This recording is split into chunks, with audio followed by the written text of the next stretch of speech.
Hello, I cover audio and video technology on this channel. What would I be doing this week? My Alexa Auto is completely dead. Can you fix it, please? Oh, that could be quite hard. Okay, Mrs. Video 99, I'll see what I can do. Okay, what do we have here? It's an Alexa Auto Gen 1, I believe. And generally that's plugged into the input to the car stereo. And this is plugged into a USB supply.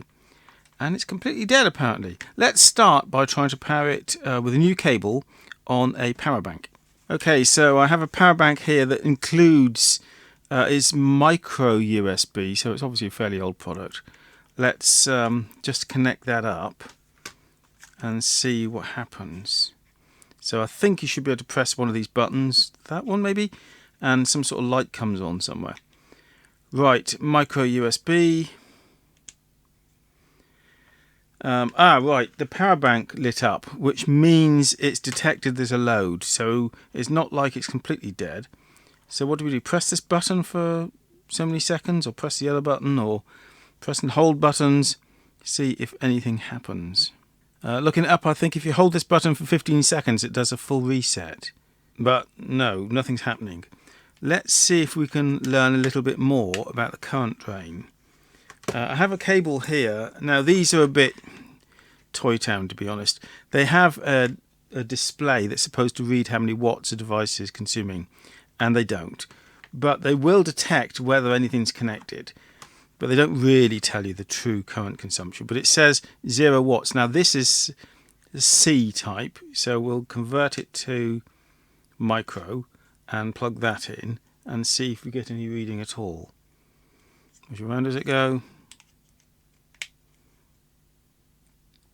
Right, that may or may not be real, but it is showing that there's some connection. It went up to 120 and now it's fallen to 117. There's no way this is consuming 117 watts. It would be getting extremely hot if it was. So that display is reading nonsense, but it's telling us that we do have a connection. So we've eliminated the cable, that's a good thing. The unit appears to be, as Mrs. Video 99 says, dead. So let's see if we can break into it. First place to start with anything that has rubber feet is to always take the rubber feet off and see if there's any screws underneath them before we start trying to pry things apart. I may be wrong, but it's a good place to start. Not seeing any screw holes in there, so I'm guessing it must be all clipped construction. Aha! There's more to these feet than meet the eye. The pad has a plastic section underneath it, and underneath that is where the screws are. Aha! Right. It's really had to persist with these. We'll be using our iFixit kit. Okay. Torx 6 are the correct size to undo those. Right, comes apart easily. Let's have a look at what's inside. So looking here at, we have the USB socket on the side there, the output audio connector at the top, and various RF equipment in here. A set of LEDs along the bottom there, which have got a sort of a light guide thing on the case. And what we're interested in really is whether there's any sort of power management fault that we might be able to debug. So let's start by connecting it up again and just seeing if we have 5 volts anywhere. Can we get the whole board out? Would that be easy? So I've just disconnected, I think, some of the microphones. Okay, so now out of the case. There are push buttons there. Let's connect it up again. Maybe we can see if the push buttons do anything. I believe there's an LED associated with that as well, and that's not doing anything either. Okay, let's look for some voltages. Okay, I have 3.3 volts at this point, which is probably output from a 3.3 volt regulator. The other end is ground, so that's a capacitor on the output of the regulator, I think. Yep, 3.3 volts goes up to this. It says DAC. I'm not sure it actually is a DAC. It might be, I suppose.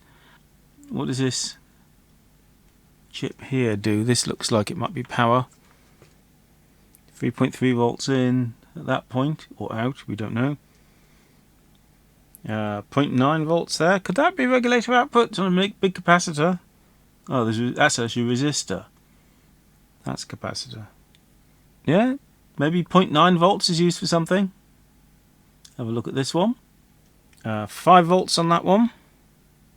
And I think this is the output side. Very low voltage. Maybe powered down.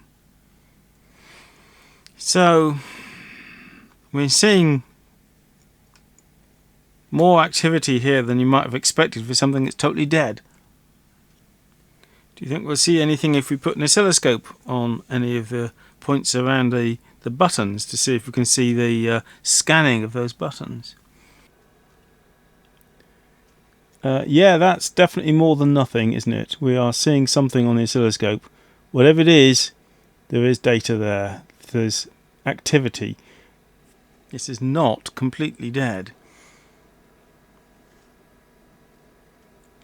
So I think for the moment all I can do is reassemble it. I don't think there's any further I can go without, well, detailed service information that they would never have released. Okay, I've just tried something completely silly. Sure, this won't work, but you know, just for lols, I put this in the freezer for a few hours. Occasionally, that can make something work, or at least half work, and help to debug where your problem is. Hold the power button for 15 seconds. No, nothing at all, but it was worth a try. Even though we failed, I hope you've enjoyed having a little look inside the Echo Auto, and I'll do plenty more content on audio and video technology in the near future. Bye for now.